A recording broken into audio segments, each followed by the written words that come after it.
10 सर्वनाम जो शब्द संज्ञा के स्थान पर प्रयोग होते हैं वे सर्वनाम कहलाते हैं। सर्वनाम के भेद: पुरुषवाचक सर्वनाम, निजवाचक सर्वनाम, अनिजवाचक सर्वनाम, प्रश्नवाचक सर्वनाम, संबंधवाचक सर्वनाम, निजवाचक सर्वनाम। पुरुषवाचक सर्वनाम: पुरुष का अर्थ है व्यक्ति। जो शब्द बोलने वाले अर्थात वक्ता, सुनने वाले अर्थात श्रोता अथवा अन्य व्यक्ति के लिए प्रयुक्त होते हैं वे पुरुषवाचक सर्वनाम कहलाते हैं, जैसे मैं, तुम, वह। पुरुषवाचक सर्वनाम के 3 भेद हैं: उत्तम पुरुष, मध्य पुरुष, अन्य पुरुष। उत्तम पुरुष जिस सर्वनाम का प्रयोग बोलने वाले अपने लिए करता है उसे उत्तम पुरुष कहा जाता है, जैसे मैं कक्षा 6 में पढ़ता हूँ, हम कल जाएंगे। मध्यम पुरुष श्रोता और पाठक के लिए जिन सर्वनामों का प्रयोग होता है वे मध्यम पुरुष कहलाते हैं, जैसे तुम क्या कर रहे हो, आप यहाँ से चले जाएं।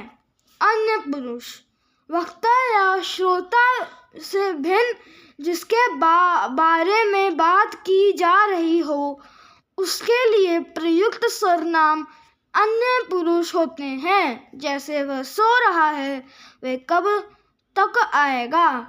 निजवाचक सर्वनाम: जो सर्वनाम किसी पास या दूर की वस्तु या व्यक्ति के निश्चित बोध करता है निजवाचक सर्वनाम कहलाता है। निश्चयवाचक सर्वनाम कहलाता है। धीरे-धीरे जैसे यह रमेश की किताब है, वह मेरी कमल है। कमल नहीं, कलम। जो भी हो नहीं, जो भी हो नहीं बेटा, सब देखेंगे। कलम है। अनिजवाचक सर्वनाम: जिन सर्वनाम शब्दों अनिश्चित वाचक। जिन सर्वनाम बोलो, अनिश्चित वाचक। अनिश्चित वाचक। जिन सर्वनाम शब्दों से किसी निश्चित वस्तु या व्यक्ति का बोध न हो वे अनिजवाचक सर्वनाम। अनिज नहीं है, अरे यार, अनिश्चित है। अनिश्चित वाचक कहलाते हैं। जैसे कोई बाहर खड़ा है, दूध में कुछ पड़ा है। प्रश्नवाचक सर्वनाम: जिन सर्वनाम शब्दों का प्रयोग प्रश्न पूछने के लिए किया जाता है वे प्रश्नवाचक सर्वनाम कहलाता है, जैसे कौन रो रहा है, यह काम किसने किया है।